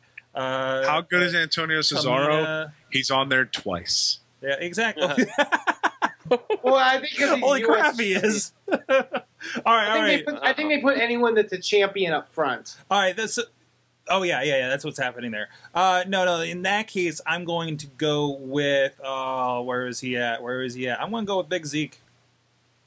Oh, you're probably right. I don't want it to happen, but it's gonna happen. But man, I forgot he was there. I know, right? Where the fuck has he Beth been? Phoenix is on the alumni page. Yeah, she's been gone for a little bit now. Well, I know she's been gone, but I was hopeful. Who did I say? What's that redhead's name again? Heath Slater. Yes, I said Heath Slater because he's in a gimmick right now that is gonna fail miserably. Though, and they're gonna can him. I tell you what, he is. I said the same thing. Heath Slater's not going anywhere unless he fucks up.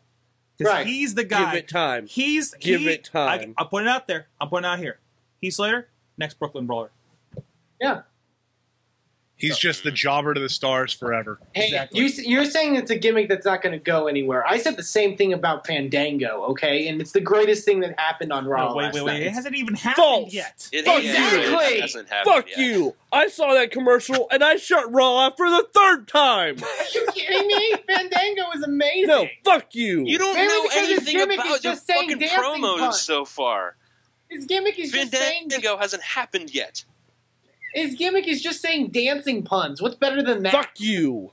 He's not even going to get on TV because the fucking company named Fandango is going to sue the WWE for copyright infringement. R.I.P. Sorry, doing his interpretation of Fandango. Oh, man. Karma's on the alumni page, too. Yeah, she's gone. How many times do I have to remind people that Karma's gone and that she's not coming back? Does the WWE have a thing with divas with names that start with M? Yeah, there's like a big line of them. Maria, Maurice, Maxine, Melina, and Michelle McCool. Mm-hmm. All right in a row. And if you took out Mick Foley, Miss Elizabeth would follow right after that. There is a line here. And again, I know some people had in this chat, but please email us so we can get them on the list for sure. Let us know who you want to put on the list as well. Email we'll make like an actual like we'll make like a master list or something like bust that. Bust out the whiteboard. Good times at WrestlingMayhemShow.com.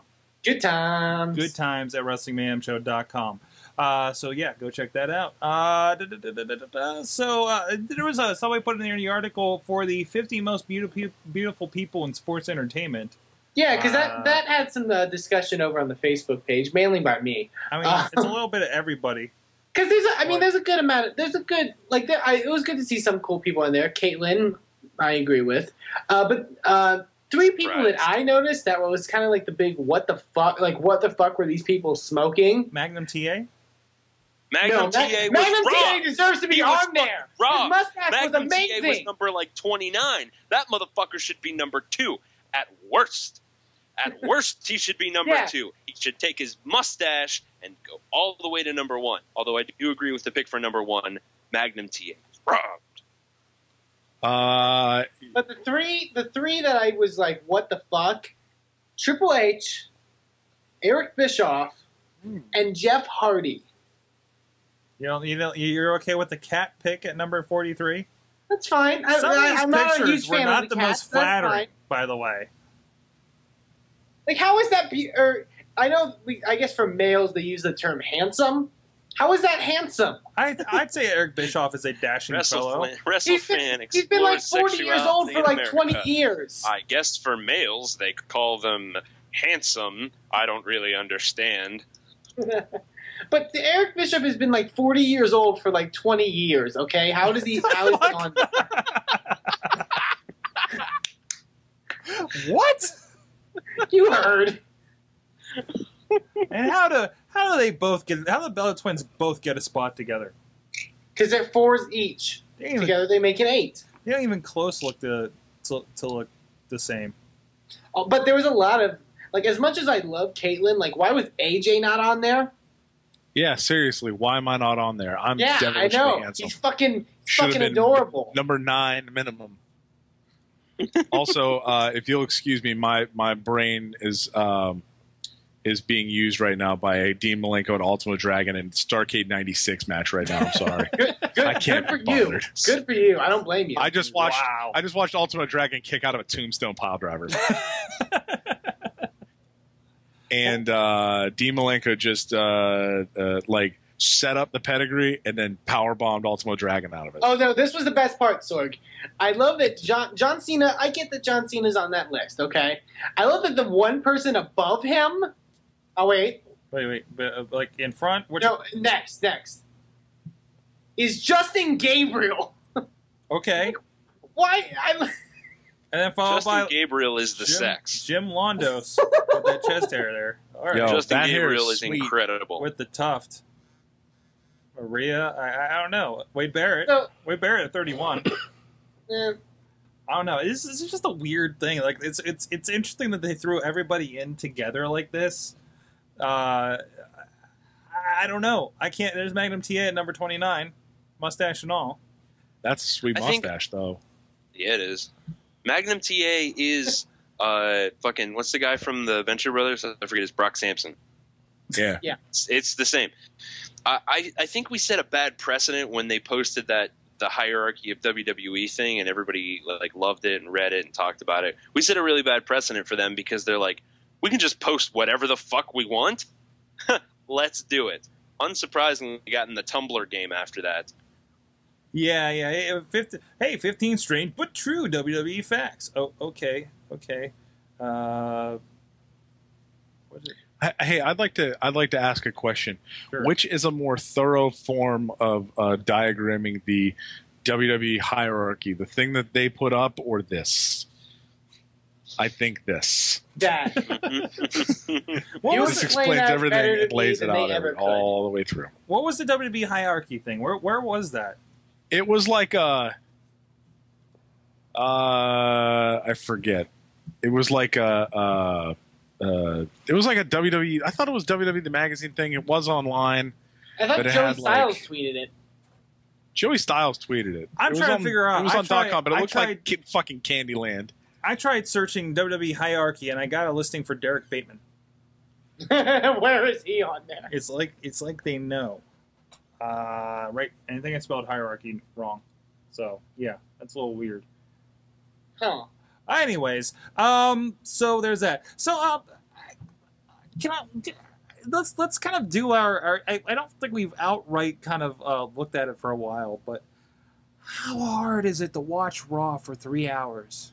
Pretty hard. Man, I will say, really? it was the at least with this past week, the big thing was the first hour. Yeah. If you were able to get through the first hour, you You're got able some to really good survive shit. the first hour.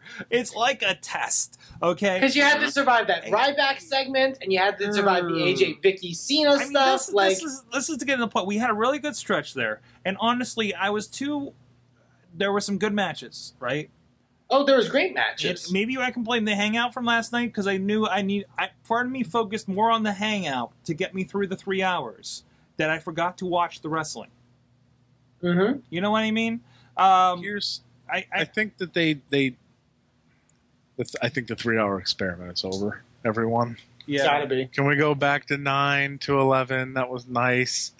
When they take the AJ Dolph Ziggler like locker room segment, they play like these short like important clip at the end of it in like the first hour, and then in the second hour, for some reason, they show the whole segment from the very beginning to the end. And then, you know, the interview what they did with the Shield that they did in like I think the first hour. They showed the entire interview again. Heck, El Gran Azul doesn't even watch it anymore. Hence, no Raw reviews from us. LOL. Too busy making fart noises in the Hangout. And muting me. And muting WrestleFan. And on the 8th hour of Raw, says WrestleFan. I'm sorry, Wrestling Revolution. I keep going back to who is this for? Like, to a point you're like, okay, they want you to watch everything, right? I would think, right? You would hope so. But then they're recapping everything, expecting none of you are watching this entire thing. Nobody's showing up at 8 o'clock, right? And also, we talk about them appealing to the children, and that's the big market they appeal towards. Yes. What children is going to sit through 3 fucking hours of programming? I think that's the catch. I think the children are only watching the first part. Yeah, yeah. Riz nails it in the chat room. Some people work and need the recap. Some of us don't sit down for Raw at 8 p.m. and some of us need the recap. I haven't sat through a full 3 hour Raw in the last probably 3 weeks, something like that. I get in at like 8:30. And so I normally miss the top of the show segment. Mm-hmm. Hey AJ, but I know that they're going to play that shit again, so I don't care. Hey AJ. Yes, sir. I sit down to watch Raw at 8 when it starts, and in the past month, I haven't gotten through a full Raw. Yeah, it's kind of tough. See, I'm with Chachi. I'm on the opposite end of the spectrum. Yeah, I have work too because I sit down at 8 o'clock and I shut that shit off usually around 10.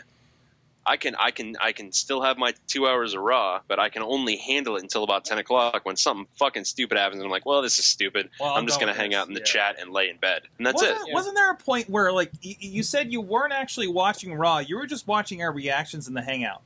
Mm-hmm. Yeah, the whole time I had Raw on over here, and it was muted, and I was listening to your guys' reactions, and finally I just fucking shut it off. And I was like, well, you know, if something really big happens, these guys are going to react to it. Yeah. I mean, it's getting to the point where, you know, usually I'm pretty stringent by, no, we have to be home by 9 o'clock if we're going to do that thing on Monday because wrestling's going to be on. And the last 2 weeks I've had to do something or another, and it's been down to,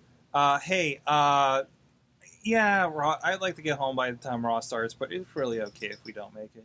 Yeah, because I mean, what's the point if you're just going to see recaps for the second and third hour? Well, then I get home and find out we started with a Ryback promo last week, and I was like, oh man, this lucked out, you know. Ryback, stop talking. So, can I just say, I'm with Chachi.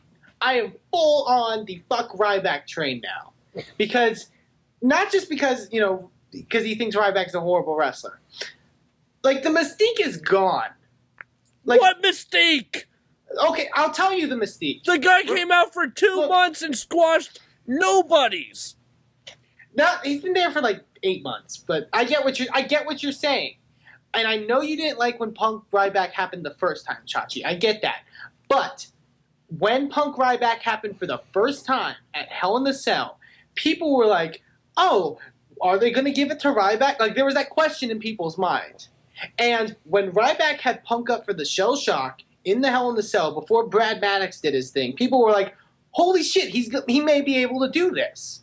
I think that was the consensus of a lot of us. They made you believe. Right. Now that they're doing Punk Ryback for the third time, Now what we're thinking in our heads is, wait, so how are they going to make Ryback lose this time? How is he going to get screw job this time? That's what we're thinking in our heads now. There's too many times where that happens, where you're like, well, obviously you're going to have Punk and Rock next month, so it's over. But even if Punk and Rock wasn't going to happen next month, we're thinking, how is Ryback going to screw this one up? And it's at this point. At this point, but by the time Punk loses the belt, it better be a big fucking deal. It's been over a year. Hold on. Yeah. This is the problem. This is the problem that the WWE runs into yearly, and we always get mad right around this time of year. Because they hit the December pay-per-view, and they fucking have nothing. Because they're just holding out this December pay-per-view. Get through it. Now you can set up for Royal Rumble, which then sets up for the WrestleMania run. Mm-hmm. They're holding out. So if they don't want to do anything here, and they want to just say, okay, how can we make sure that Ryback loses this match? Or how can we make sure that everything that they do isn't... How can we make sure that we set up a good storyline going into the Rumble? They just have this throwaway match. The number of times I've watched a December pay-per-view and went, that's right, and there, and there, and there. Happens every time. Rarely do you get surprised. I was in Buffalo when Jeff Hardy won his title off of Edge. And I was like, all right, cool, they got Jeff Hardy. He can lose it at the Rumble and not fuck up anything for WrestleMania, which I believe he did. Mm-hmm. Yeah, he did. And then the WWE has put that February pay-per-view in with the Elimination Chamber to make sure that if their storyline is going south in February, or they want to change it up because they don't like it, they have a legitimate way to change it and not make people think that, oh, well, we're doing a sudden swerve move here with this storyline because we can't do anything with it. And in February is another part where they do a lot of that filler stuff. Exactly, because they have a 2-month period. Look at the John Cena versus Kane feud that happened for a month before John Cena The Rock. Yep. A lot of stretch. I think we've kind of created a stretch thing there. Elimination Chamber, I think, has done a little bit with that. The ever-expanding time between that and WrestleMania now going into April.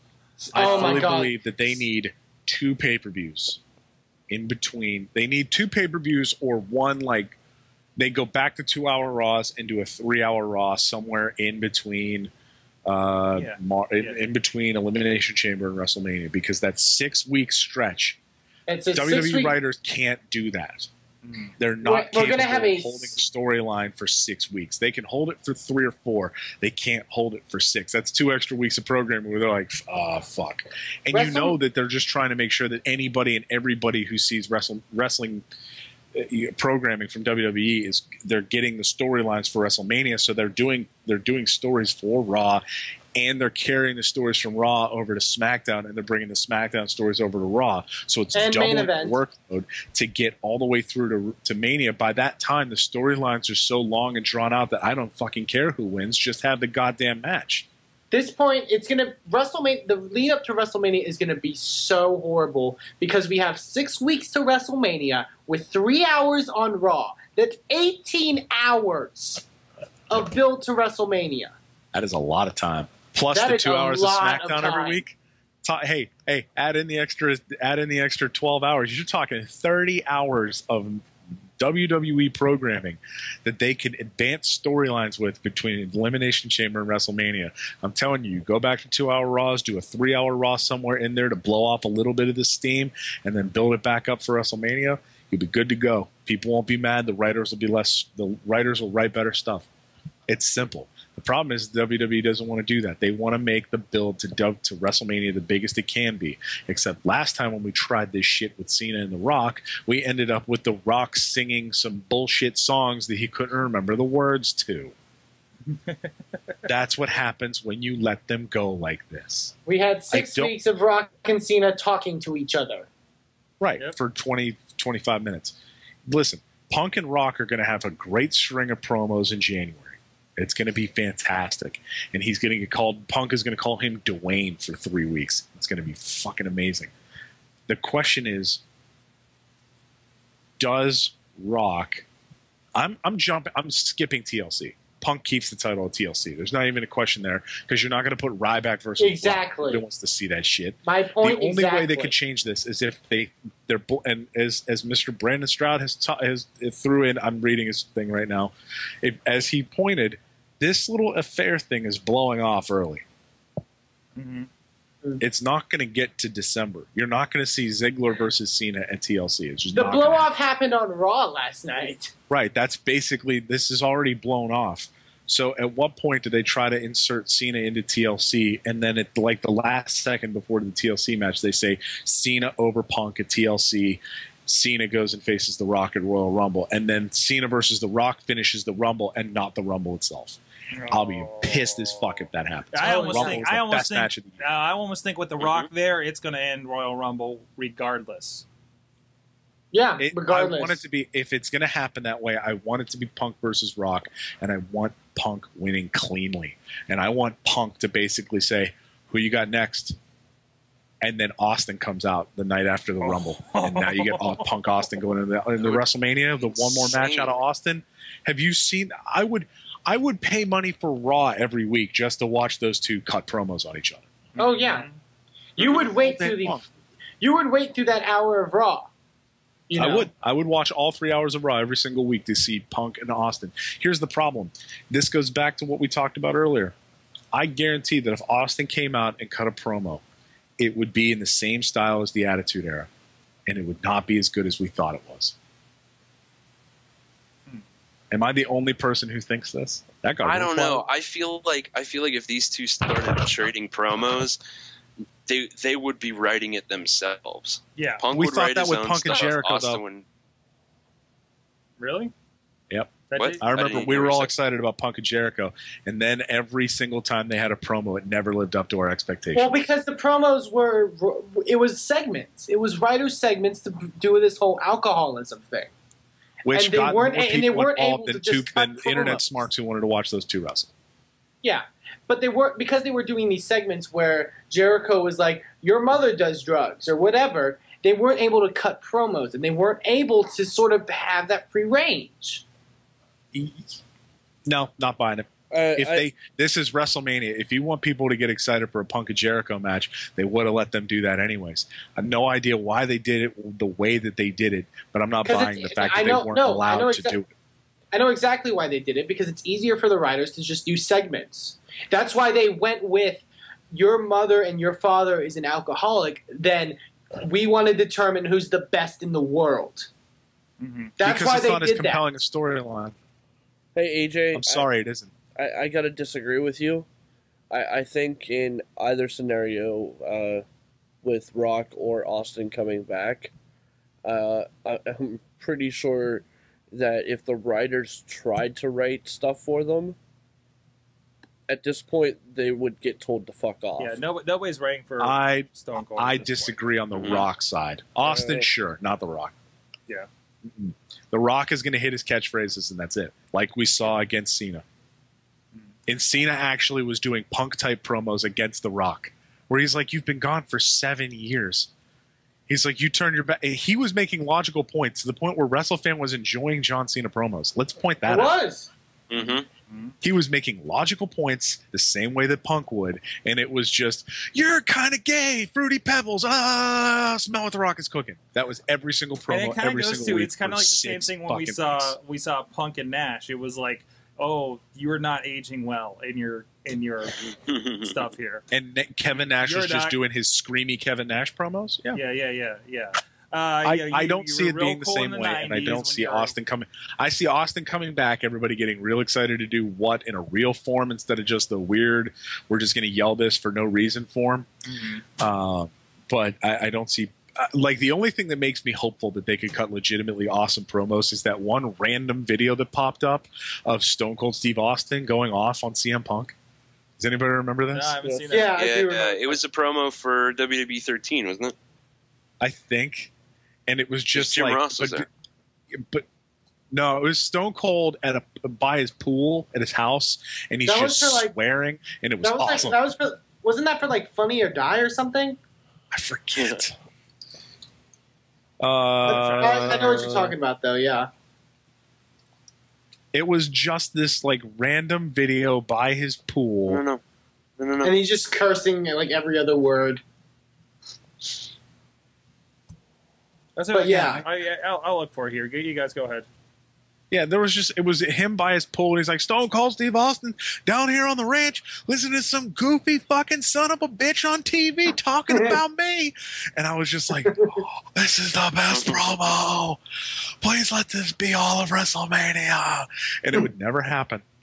Yeah, Never. It's I did find WWE has released and then removed a video of CM Punk and Stone Cold Steve Austin talking to Jim Ross. No, this was not it. This was just different. Stone Cold.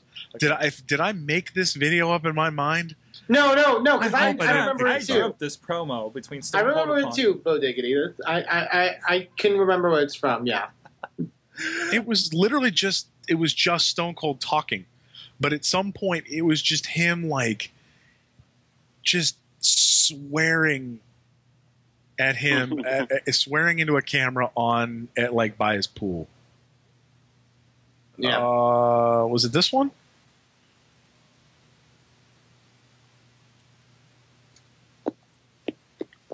Awkward silence. No, there's not. That's not it. Because I'm listening to my headphones. Oh, I thought we were getting something here. No, I thought it was that. It wasn't.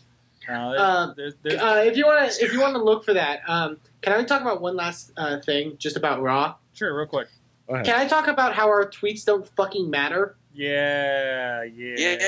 Daniel Bryan fucking called him out on it too. He did call him out on it. He was on Twitter and he was like, "Fucking Raw, I smell something." Thank you, Something DJ. is wrong. I'm sorry. I'm standing up and I'm looking for something. And yes, I'm performing some puppetry right now. Just ignore it. Here, is that better? Yeah, better? But yeah, okay. Bullshit. It's bullshit. Is what it is. I said this on Twitter, and you can say, WrestleFan being dumb or whatever. I said I was gonna stop using the Raw Active hashtag in protest because our tweets don't fucking matter. That was literally the point. Do not tell me when WWE Bryan and for those that don't know, they did the Raw Active poll or whatever to see who was going to face CM Punk. Either it was Daniel Bryan or Kane. When hashtag WWE Bryan trended on Twitter, WWE Kane didn't, but somehow WWE Kane won. Yeah, there was and this has been, I think it's been updated since, but there is there's hashtagable. Yeah, it has like a polling with the numbers of how many hashtags there were. And Daniel Bryan clearly beats Kane. I smell corruption. And at the point he looked at Daniel Bryan, WWE Bryan 585 to 408 WWE Kane. So I don't know. Maybe they'll do something more with it. But like, what's going on with that? Well, then why would I want to vote on that ever again? Yeah. It kind of makes the people say, I don't know what's up with that? I'm just gonna go back doing my hashtag WWE Bateman again. Yeah, WWE Bateman. Why did we stop that, by the way?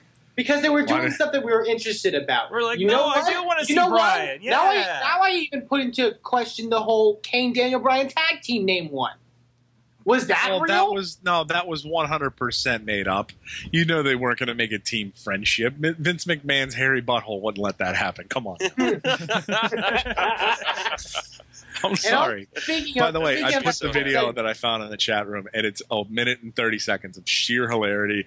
It says parody at the very top. I don't believe it, and I want this to be the promo of every single Stone Cold CM Punk thing ever.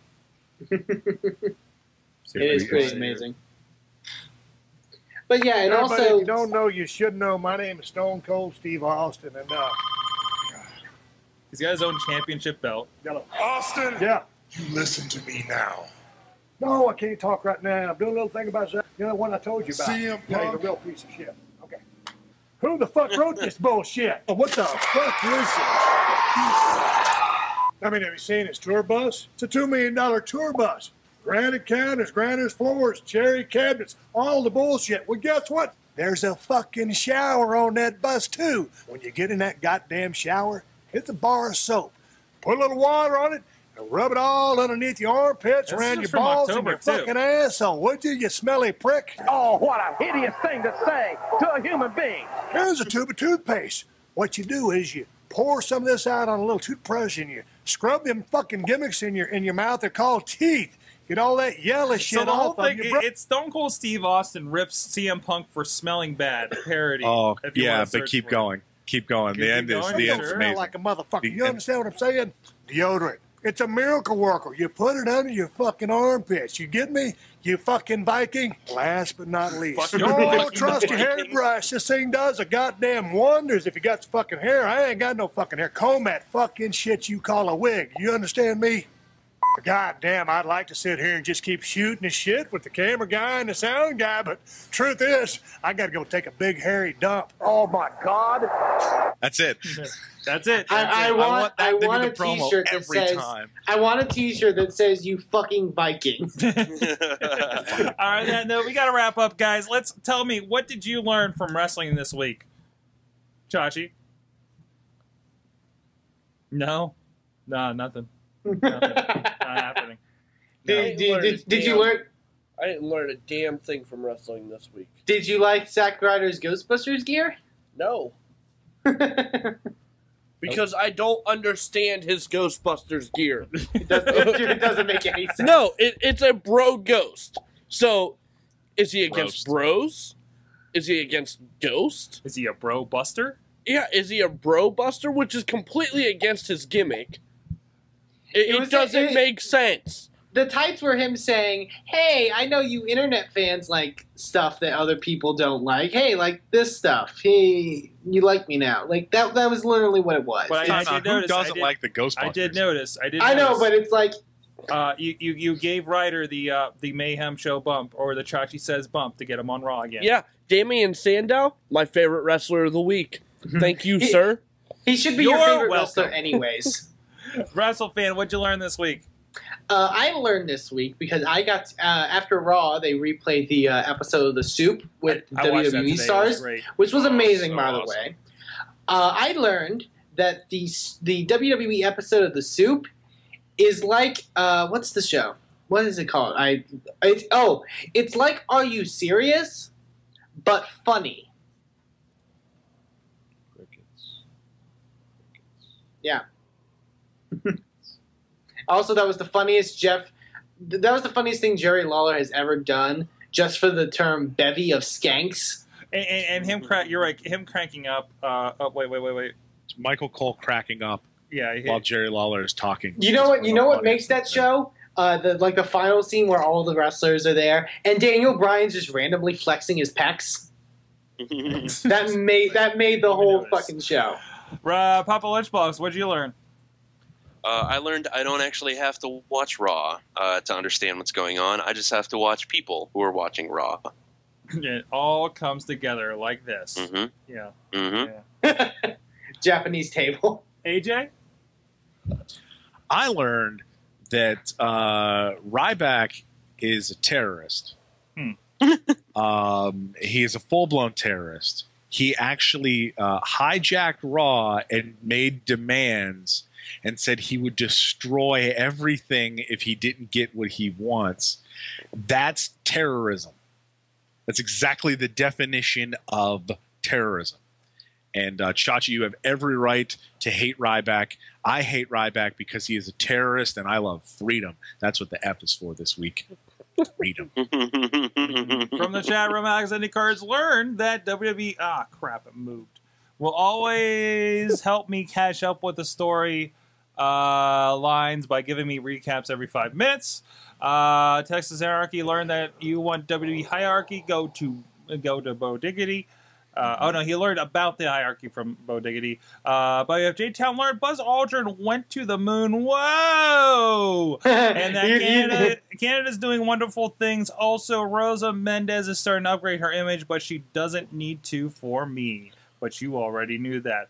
Ryback is a one-man NWO. Wrestling Revolution learned that Mr. Touchdown is a fucking monster. R.I.P. Safi. Tenga versus Roberts all over again. Hey, Sorg. Also, Riz learned that John Cena kisses like a retarded fish, and Alexander Carr's learned the easiest way to get shameless plugs on a podcast. Bazinga. Sorg. Yes. What'd you learn from wrestling? I learned. I learned how pigeons can play an important role in a match. Poor Sapphire. But Wait, was this the one that wrote a novel and we're not going to get Precious 2? No. You need to watch War Chikara. Yeah, this has been around. Was that this weekend? Was that from this weekend? No, it was from a show in Chicago. I think it was like last month. But Mr. Touchdown, because Sapphire is the feral pigeon of the mysterious and handsome stranger, who was tag teaming with him in a match. And Mr. Touchdown pretty much just shoved him in a bag and like destroyed the bird. Was it a real bird? It's not a real bird. I'm not going to answer that question. Is it mysterious and handsome? I'm going to ruin the mystique. I'm not going to ruin the mystique. It's a morning and sad moment. It's the Wrestling Mayhem Show. You can check us out, WrestlingMayhemShow.com. We're on iTunes, Stitcher, Spreaker, Blip TV, Roku, and YouTube. Subscribe, like, comment away, people. Also, drop us a line at goodtimes@WrestlingMayhemShow.com. If you got answers to the pigeon question, or drop us a line at 412-206-WMS0. Buy the app on your Amazon App Store or iOS App Store. And from there, thank you, everybody. Thank you, AJ, for returning. Next week, I believe we'll have a guest from Erie joining us for a little different perspective on wrestling. If all that works out, we got the Christmas show in 2 weeks, and then we'll be taking a hiatus. No best ofs, anything like that. We're actually going to take a rest from this. But maybe, I don't know, maybe we'll do like a Tuesday night hangout or something. Maybe something like that. Nothing real official. You don't have to be a part of it. You can go do whatever you're going to do for 3 weeks without everything. Yeah, that's fine. That's fine. You just look at me. Until then, thank you, our great chat room. You can join us live.sorgatronmedia.com around about 8:30, 9 o'clock. We get started. So thanks everybody that has been in there, popping all night. We'll see you guys next week. Mayhem Show, out! Just wait. Wait for the perfect